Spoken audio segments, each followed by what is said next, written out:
नमस्कार दोस्तों, आप सुन रहे हैं कहानियाँ स्टोरीज विद PS राठौड़ पर। और आज की कहानी है हम जानवर ही ठीक है।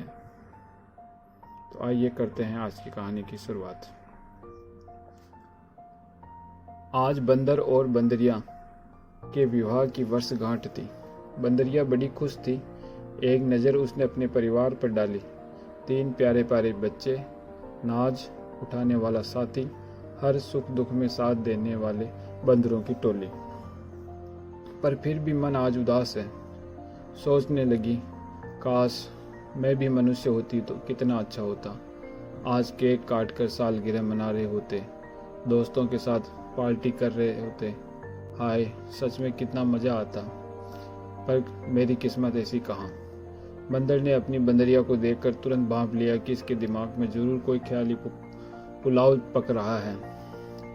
उसने तुरंत टोका, अरे सुनती हो, ये दिन में सपने देखना बंद करो। जरा अपने बच्चों का भी ख्याल करो, जाने कहाँ भटक रहे होंगे। मैं जा रहा हूँ बस्ती में, कुछ खाने का सामान लेकर आऊँगा तेरे लिए और बच्चों के लिए। आज तुम्हें कुछ अच्छा खिलाने का मन कर रहा है मेरा। बंदरिया बुरा सा मुंह बनाकर चल दी अपने बच्चों के पीछे पीछे। जैसे जैसे सूरज चढ़ रहा था उसका पारा भी चढ़ रहा था। अच्छे पकवान के विषय में सोचती तो मुंह में पानी आ जाता। पता नहीं मेरा बंदर आज मुझे क्या खिलाने वाला है, अभी तक नहीं आया। जैसे ही उसने अपना बंदर आता हुआ देखा, झट से उसके पास गई। बोली, क्या लाए हो मेरे लिए? दो, जल्दी दो, मुझे बड़ी भूख लगी है। ये क्या, तुम तो खाली हाथ ही आ गए, कुछ नहीं लाए? बंदर ने कहा, हाँ, कुछ नहीं मिला, यही जंगल से कुछ लाऊंगा अब। बंदरिया नाराज होकर बोली, नहीं चाहिए मुझे कुछ भी। सुबह तो मजनू बन रहे थे, अब साधु क्यों बन गए? क्या हो गया ऐसा? बंदर, अरे भाग्यवान, जरा चुप भी रह लिया कर, पूरे दिन भर किचकिच करती रहती है। बंदरिया, हाँ, क्यों नहीं, मैं ही ज़्यादा बोलती हूँ। पूरा दिन तुम्हारे परिवार की देख रेख करती हूँ, तुम्हारे बच्चों के आगे पीछे दौड़ती रहती हूँ। इसने उसकी टांग खींची, उसने इसके कान खींचे, सारा दिन झगड़े सुलझाती रहती हूँ।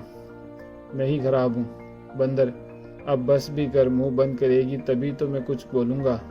गया था मैं तेरे लिए पकवान लाने शर्मा जी की छत पर। रसोई की खिड़की से एक आलू का पराठा भी चपट लिया था मैंने, पर तभी शर्मा जी की बड़ी बहू की आवाज़ सुनाई पड़ी, अजी माँ जी, अब क्या बताऊं, ये और बच्चे नाश्ता कर चुके हैं, मैंने भी खा लिया है और आपके लिए एक पराठा रखा था मैंने, पर खिड़की से बंदर उठाकर ले गया। अब क्या करूं? फिर से चूल्हा चौका तो मुझसे होगा नहीं। आप देवरानी जी के वहां जाकर खा लीजिएगा। अम्मा ने रुधाई से स्वर में कहा, पर मुझे दवाई लेनी है बेटा। बहू ने तुरंत पलट कर कहा, तो मैं क्या करूं? अम्मा जी, वैसे भी आप शायद भूल गई हैं, आज से आपको वहीं खाना है। 1 महीना पूरा हो गया है आपको मेरे यहाँ खाते हुए।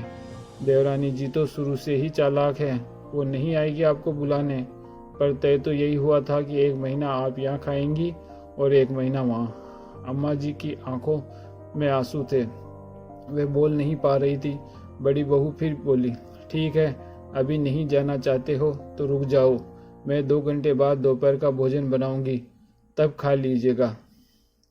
बंदर ने बंदरिया से कहा, भाग्यवान, मुझसे यह सब देखा नहीं गया और मैंने पराठा वहीं अम्मा जी के सामने गिरा दिया।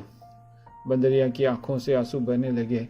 उसे अपने बंदर पर बड़ा गर्व हो रहा था और बोली, ऐसे घर का अन्न हम नहीं खाएंगे जी। जहाँ माँ को बहुत समझा जाता है, अच्छा हुआ जो हम इंसान नहीं है, शुक्र है भगवान का जो हमें इंसान नहीं बनाया, हम जानवर ही ठीक है।